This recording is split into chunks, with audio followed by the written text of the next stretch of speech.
కాంగ్రెస్ మేనిఫెస్టోలో మీరు ఆ రోజు ఇచ్చినటువంటి రైతు భరోసా ఎగ్గొట్టి దానికి కొత్త పేరు పెట్టారు.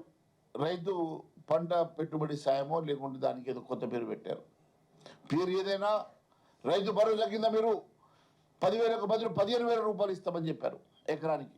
మరి గతంలో కన్నా మీరు 5,000 రూపాయలు పెంచి మీరు ఇస్తామని చెప్పినటువంటి రైతు భరోసాకి మీకు అవసరం ఉన్నటువంటి నిధులు 22,500 కోట్ల రూపాయలు. మరి 22,500 కోట్ల రూపాయలకు గాను మరి ఖరీఫ్ సీజన్కి మీరు ఇవ్వాల్సినటువంటి 11,250 కోట్లు. అంటే ఈసారి మనం ఇవ్వాల్సినటువంటి పెట్టుబడి సాయం ఇవ్వలేదు. ఇవ్వే పైసల్ని మీరు అక్కడ రుణమాఫీ అని చెప్పేసి వాడుకొని పేరు మార్చినారు తప్ప మీరు రుణమాఫీ మరి వాస్తవంగా చేయాలనే ఉద్దేశం మీకు లేదు. మరి మీకు రైతు భరోసాకి ఇవ్వాల్సినటువంటి నిధులు ఎందుకు ఇవ్వట్లేదు? రైతు భరోసాను ఎందుకు ఎగ్గొడతా ఉన్నారు?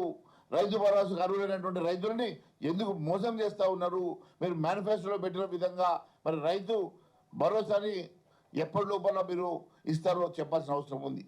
ఖరీఫ్ సీజన్ కూడా అయిపోతూ ఉన్నది. పెట్టుబడి సాయం కోసం రైతులు ఎదురు చూస్తూ ఉన్నారు.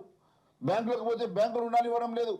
ప్రైవేట్ రుణాలు తెచ్చుకునే పరిస్థితుల్లో రైతులు బాధపడుతూ ఉంటే మీరు ఇప్పటి వరకు రైతాంగానికి మీరు ఒప్పుకున్నటువంటి మేనిఫెస్టో ప్రకారం లేక గత ప్రభుత్వం ఇచ్చినట్టు 10,000 రూపాయలు కూడా మొన్న ఎన్నికల సమయంలో ఎలక్షన్ కమిషన్ ఆపడం వల్ల మిగిలిపోయినటువంటి సొమ్మును మాత్రం పంచగలిగారు తప్ప అది కూడా 5 నెలల సమయంలో.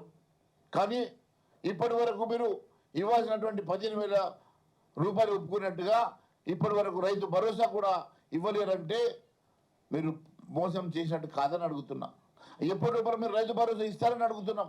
దానికి కావాల్సిన నిధులు అలొకేషన్ మరి బడ్జెట్ ఎందుకు పెట్టలేదని అడుగుతున్నాం. అంటే ఖచ్చితంగా మీరు రైతు భరోసా ఎగ్గొట్టే ప్రోగ్రాం పెట్టుకున్నారు.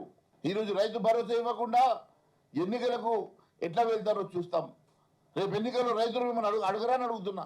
ఒకవైపు రుణమాఫీ కానిటువంటి రైతులు, మరోవైపు రైతు భరోసా రానటువంటి రైతులందరూ కూడా ఎక్కడికక్కడ మీ ఎమ్మెల్యేలని గ్రామాలలో నిలదీసే పరిస్థితి వస్తుంది.